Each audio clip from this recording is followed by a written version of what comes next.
प्रीतमपुरा गांव की कोकिला एक गरीब बूढ़ी औरत है। कुछ साल पहले तक वो लोगों के घर काम करके पैसे कमाती थी, लेकिन अब उम्र के बोझ से लाचार होकर उसे काम छोड़ना पड़ा।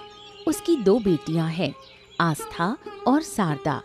आस्था सिलाई का काम करती है और शारदा छोटे बच्चों को ट्यूशन पढ़ाकर घर चलाती है। शारदा, तुझे बताया था, मेरी दवा खत्म हो गई है। शाम को लौटते वक्त लेती आना बेटा। माँ, महीने के आखिर में एक पैसा भी नहीं बचा है। हर कुछ दिन में दवा, बाजार का खर्चा, मैं थक चुकी हूँ सब कुछ संभालते संभालते। क्या करूँ बेटा, खुद कुछ कर नहीं सकती, इसलिए तुम लोगों पर ही निर्भर हूँ। मुझे भी अच्छा नहीं लगता हर बार तंग करना। सब कुछ मुझ पर ही क्यों? कभी आस्था से भी कुछ बोल सकती हो, वो भी सिलाई करके अच्छा कमाती है। कुछ दिन पहले उससे ही पैसे लिए थे, इसलिए अब शर्म आती है दोबारा कहने में। उस वक्त तो शर्म आती है, लेकिन मुझसे कुछ कहने में हिचक नहीं होती। सच कहूँ तो अब और नहीं झेला जाता। कब इस बोझ से छुटकारा मिलेगा कौन जाने। मेरी बेटियां कितना संघर्ष करती हैं। जहाँ बाकी लड़कियां शादी करके अपनी जिंदगी सजा रही हैं, वहाँ मेरी वजह से ये बोझ उठा रही हैं। मैं अब कोई पैसा नहीं दे सकती। आस्था आए तो उससे दवा के लिए पैसे मांग लेना। सब कुछ तुम्हारे और घर के पीछे लग जाए तो खुद के लिए क्या बचेगा? ठीक है बेटा, मैं आस्था से कहूंगी, तू अपने काम पर जा, ध्यान रखना। शारदा चली जाती है। बूढ़ी कोकिला खुद को अपनी बेटियों की जिंदगी पर बोझ की तरह महसूस करने लगती है और उसकी आंखों से आंसू बहने लगते हैं। आस्था पास के घर अपने सिले हुए कपड़े देकर पैसे लेकर लौट रही थी।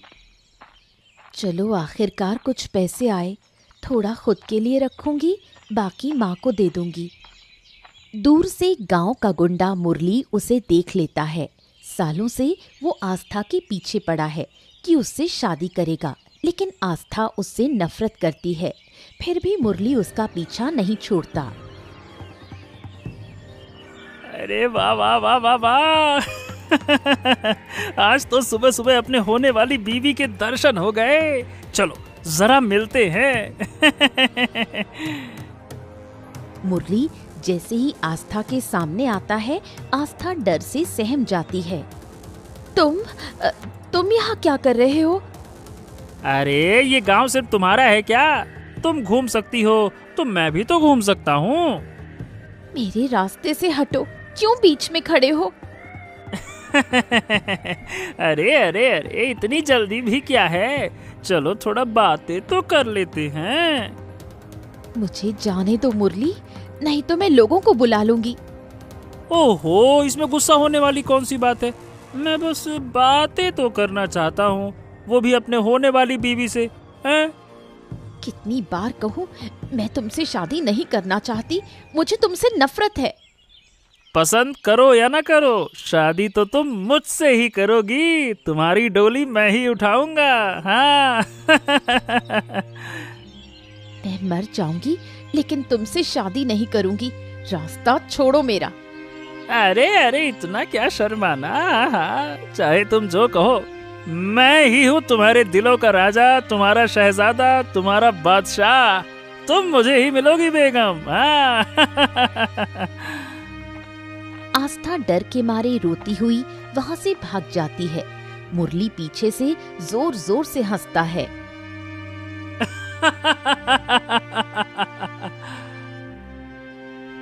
बीमार कोकिला घर पर थी। आस्था रोती हुई दौड़कर घर आई। उसे इस हालत में देख कोकिला घबरा गई। क्या हुआ बेटी, इस हालत में क्यों आई? किसी ने कुछ कहा?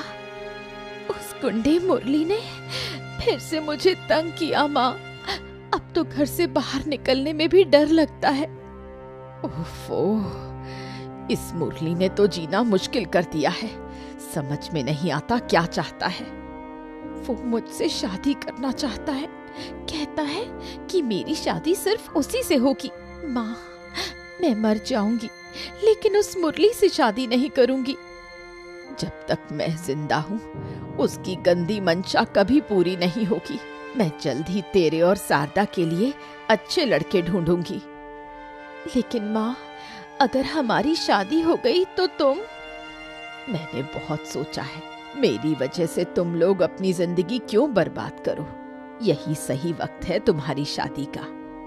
लेकिन माँ, मुरली अगर शादी ना होने दे तो? मैं अभी जिंदा हूँ, सब संभाल लूंगी। मैं तुम्हारे लिए राजकुमार जैसा लड़का ढूंढूंगी। अपनी बेटियों को जिम्मेदारी से मुक्त करने और समाज की बुरी नजरों से बचाने के लिए कोकिला उनके लिए अच्छे लड़के ढूंढने लगती है। जयपुर के मशहूर कपड़ा व्यापारी पीतांबर अपने बेटों प्रणव और आनंद के लिए योग्य लड़कियां ढूंढ रहे थे। तभी उन्हें आस्था और शारदा की तस्वीरें मिली। उन्होंने शारदा को प्रणव के लिए और आस्था को आनंद के लिए पसंद किया। प्रणव और आनंद, मैंने तुम दोनों के लिए 2 लड़कियां ढूंढी हैं। देखो, ये रही आस्था और शारदा, 2 बहनें। पीतांबर ने तस्वीरें दिखाईं, लेकिन जैसे ही प्रणव ने आस्था की तस्वीर देखी, उसे वो बहुत पसंद आ गई और उसने आस्था से शादी की इच्छा जताई। आस्था छोटी है, इसलिए मैं उसे आनंद के लिए सोच रहा था। लेकिन अगर तुम्हें आस्था पसंद है तो आनंद से शारदा की बात कर लेंगे। क्या कहते हो आनंद, कोई आपत्ति है? अब नहीं पिताजी, जो आप तय करेंगे मुझे मंजूर है। तो ठीक है, फिर मैं कोकिला और उसकी बेटियों को घर बुला लेता हूँ। आगे की बात वहीं करेंगे, ठीक है? उधर कोकिला आस्था और शारदा को प्रणव और आनंद की तस्वीरें दिखाकर उनकी राय पूछती है। बड़े बेटे का नाम प्रणव है और छोटे का आनंद। दोनों ही अपने पिताजी का कारोबार संभालते हैं। माँ, जो भी तुम तय करोगी मुझे मंजूर है। आनंद ठीक ठाक दिखता है, आस्था के साथ अच्छा लगेगा, और अगर माँ को प्रणव पसंद है तो मुझे कोई दिक्कत नहीं। आस्था की शादी आनंद से नहीं प्रणव से होगी। लेकिन क्यों? मैं बड़ी हूँ तो प्रणव से मेरी शादी होनी चाहिए। पीतांबर जी ने भी ऐसा ही सोचा था, लेकिन जैसे ही प्रणव ने तस्वीर देखी, उसे आस्था पसंद आ गई और उन्होंने तुझे आनंद के लिए चुना है। ये क्या बात हुई? मैं बड़ी हूँ, मेरी शादी बड़े बेटे से होनी चाहिए। माँ, क्यों ना तुम प्रणव से दीदी की शादी की बात करो, मुझे आनंद से कोई परेशानी नहीं। प्रणव ने आस्था को पसंद कर लिया है, जबरदस्ती कुछ करेंगे तो रिश्ता टूट जाएगा। बचपन से आस्था ही सब कुछ ले जाती है, अब मेरी पसंद का लड़का भी उसे पसंद कर बैठा। वो मेरी बहन नहीं, मेरी बदकिस्मती है। इस तरह आस्था और प्रणव और शारदा और आनंद की शादी पक्की हो जाती है। लेकिन मन ही मन शारदा ठान लेती है कि आस्था को वो चैन से जीने नहीं देगी। मुरली को जब पता चला कि आस्था की शादी प्रणव से तय हुई है तो वो बहुत गुस्से में आ गया। वो सीधा कोकिला के घर पहुंचा और तोड़फोड़ करने लगा। ये क्या कर रहे हो? रुको, मैं कह रही हूँ रुको। मैं सालों से कह रहा हूँ कि मैं आस्था से शादी करना चाहता हूँ और तुमने बिना मुझसे पूछे किसी और से उसकी शादी कैसे तय कर दी हैं? आस्था तुमसे डरती है, वो तुमसे शादी नहीं करना चाहती। उसने ये बात तुम्हें कई बार कही है। उसे क्या पसंद है क्या नहीं, इससे मुझे कोई फर्क नहीं पड़ता। मैं उसी से शादी करूंगा और अगर वो मुझसे शादी नहीं करती है तो मैं किसी और से उसकी शादी होने भी नहीं दूंगा। मैं अपनी बेटी की शादी तुमसे कभी नहीं करूंगी। अब यहाँ से निकल जाओ, वरना मैं पुलिस को बुलाऊंगी। अरे जिसे बुलाना है बुला लो, मैं यहाँ से नहीं हिलने वाला। मैं भी देखता हूँ कि उसकी शादी होती कैसे है। अब तो तुम शांति से नहीं जाओगे। रुको, अभी बताती हूँ तुम्हें। कोकिला घर के अंदर से एक धारदार छुरी लेकर भागती हुई बाहर आती है। मुरली उसे देखकर डर जाता है। कोकिला जोर जोर से चिल्लाने लगती है। आसपास के लोग जमा हो जाते हैं। शादी के दिन घर में सब लोग मौजूद हैं। शारदा और आस्था सज धज कर बैठी हैं। पीतांबर कोकिला को बुलाता है। पीतांबर बाबू, आपने बुलाया? हाँ, ये कुछ गहने हैं। ये प्रणव की माँ के गहने हैं। उनकी आखिरी इच्छा थी कि वो ये सारी चीजें दोनों बहुओं में बांट दी जाए। अब तुम जाकर आस्था और शारदा को बराबर हिस्सों में बांट दो। बारात आने ही वाली है, ठीक है? कोकिला गहने लेकर आस्था और शारदा के पास जाती है, लेकिन बांटते समय आस्था को एक जोड़ी झुमके और एक बड़ा हार ज्यादा दे देती है। ये क्या? तुमने बड़ा हार आस्था को दे दिया, मेरा क्या? धीरे बोलो, कोई सुन लेगा। आस्था बड़ी बहू है, उसे थोड़ा ज्यादा देना पड़ेगा।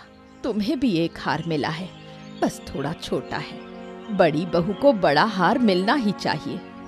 माँ, मुझे छोटा हार पहनने में कोई दिक्कत नहीं।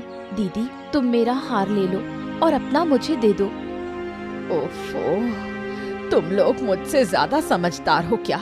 अगर पीतांबर बाबू या प्रणव ने देख लिया तो बहुत गुस्सा करेंगे।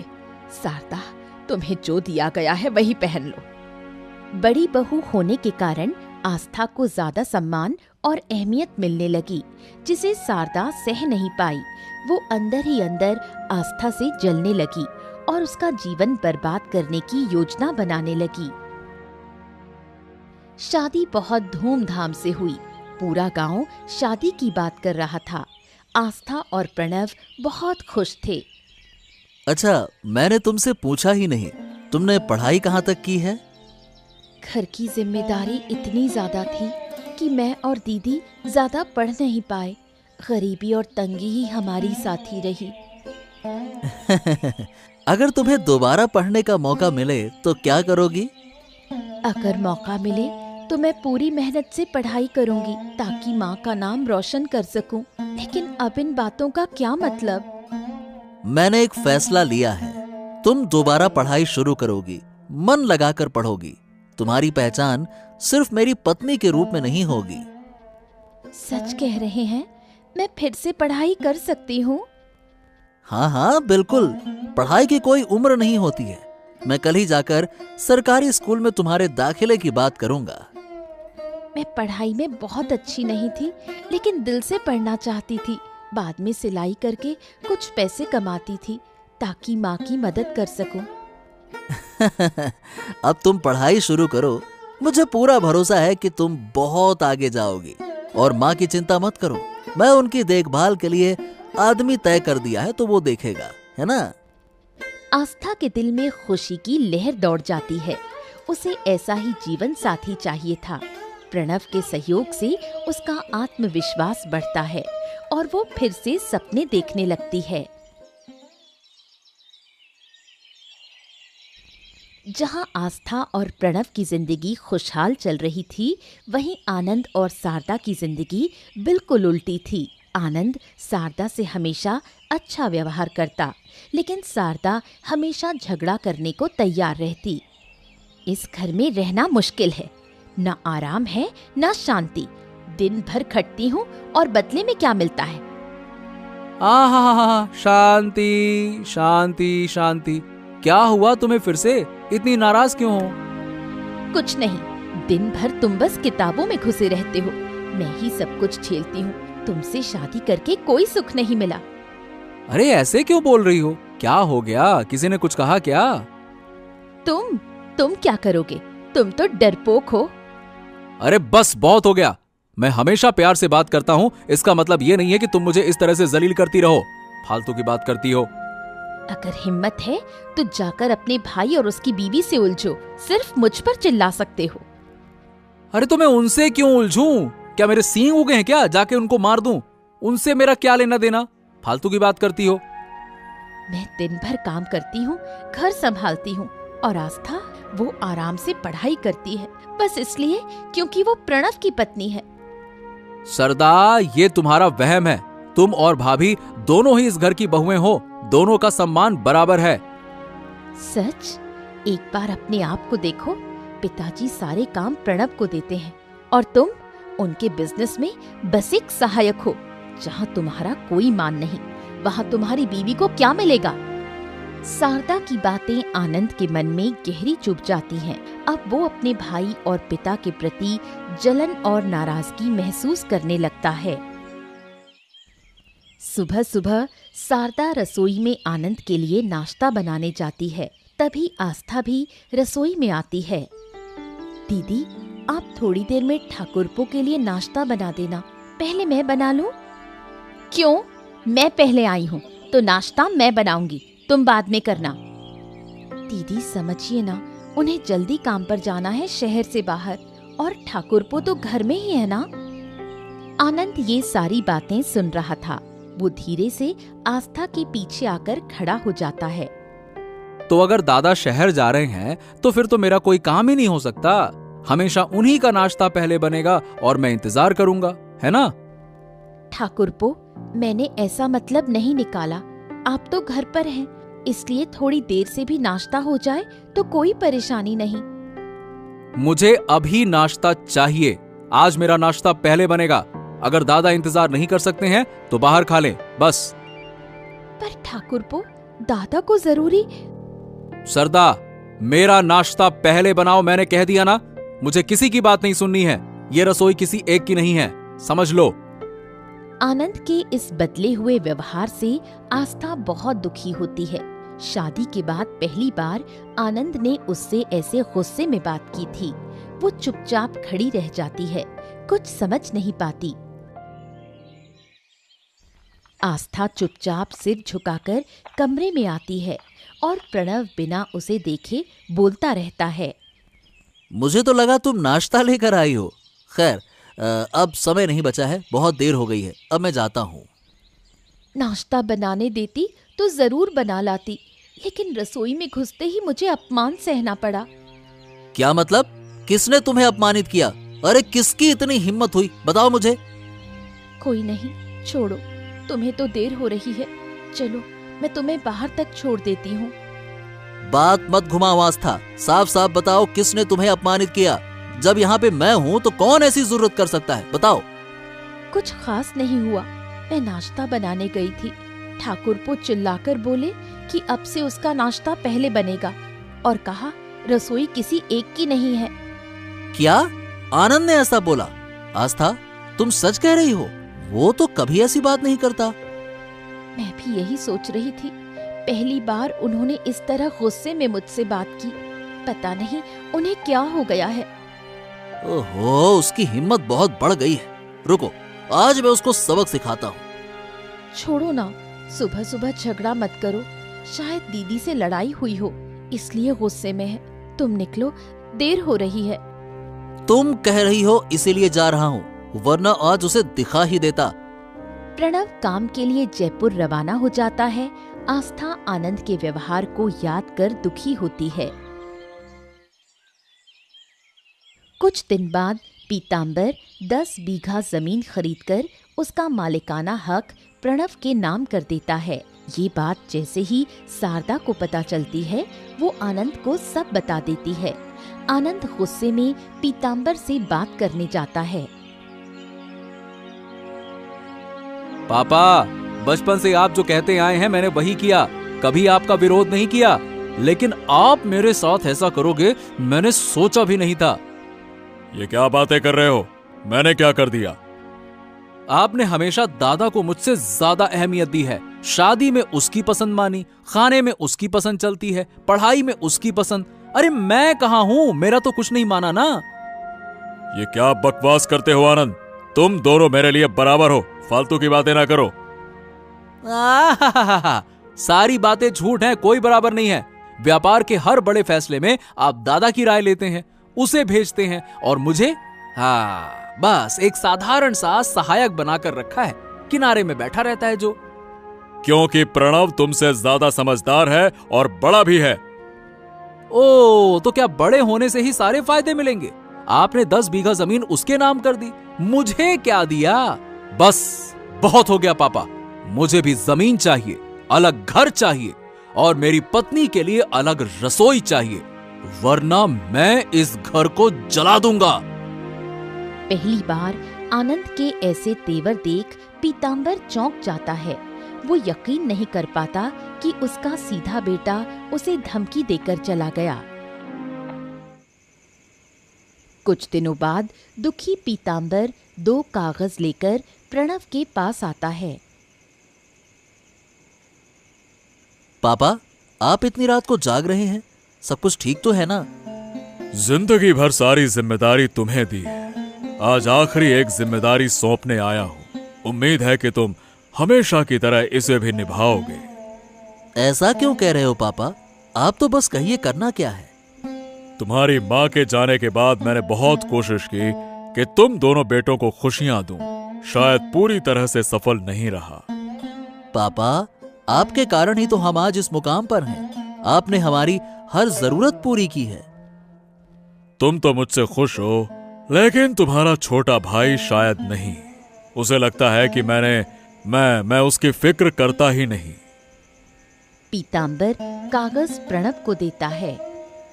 इन कागजों पर मेरी सारी जमीन दोनों बेटों के नाम पर बराबर बंटी हुई है। अगर मैं ना रहूं तो तुम अपने भाई को उसका हिस्सा प्यार से दे देना, समझ गए? पापा, आप ही सब कुछ हैं। आप खुद आनंद को समझा दीजिए ना। नहीं नहीं नहीं, वो मुझसे नाराज है। अब ये जिम्मेदारी तुम्हें देता हूं मैं। मुझे भरोसा है कि तुम संभाल लोगे। पीताम्बर प्रणव के सिर पर हाथ फेरता है और सोने चला जाता है। उसी रात नींद में ही उनकी मौत हो जाती है। प्रणव टूट जाता है, लेकिन आनंद में ज्यादा दुख नहीं दिखता। पीताम्बर की मौत के बाद भी स्वार्थी शारदा आनंद को भड़काती रहती है। देखो, जो डर था वही हुआ। तुम्हारे पिता सब कुछ प्रणव को दे गए, अब हमें उसका नौकर बनकर रहना पड़ेगा। मुझे यकीन नहीं हो रहा कि मेरे पापा मेरे साथ ऐसा कर सकते हैं। क्या तुम सच में उनके बेटे हो? कोई बाप ऐसा कर सकता है? चुप रहो सरदा, मैं कुछ नहीं समझ पा रहा। क्या समझना है? अब सारी जिंदगी तुम्हारे दादा मजे करेंगे और हम देखते रह जाएंगे। ऐसा नहीं होने दूंगा। हम उनके सामने झुकेंगे नहीं। अब तो वो आस्था भी रसोई पर कब्जा कर लेगी, रोज झगड़े करेगी, तुम्हें बेइज्जत करेगी। अच्छा हुआ जो पापा मर गए, वरना मैं ही उन्हें मार देता। गद्दार! बाहर छिपकर खड़ा प्रणव ये सब सुन रहा था। कहती हूँ, किसी तरह प्रणव से वो 10 बीघा जमीन छीन लो, फिर हम राज करेंगे। छी छी छी छी छी, पापा को गए बस एक ही दिन हुआ है और ये लोग जमीन के पीछे पड़े हैं। आनंद को पापा के मरने का दुख ही नहीं है, बस लालच लालच लालच। ये सब सोचते ही प्रणव को आनंद और शारदा से घृणा होने लगती है। वो चुपचाप वहां से चला जाता है।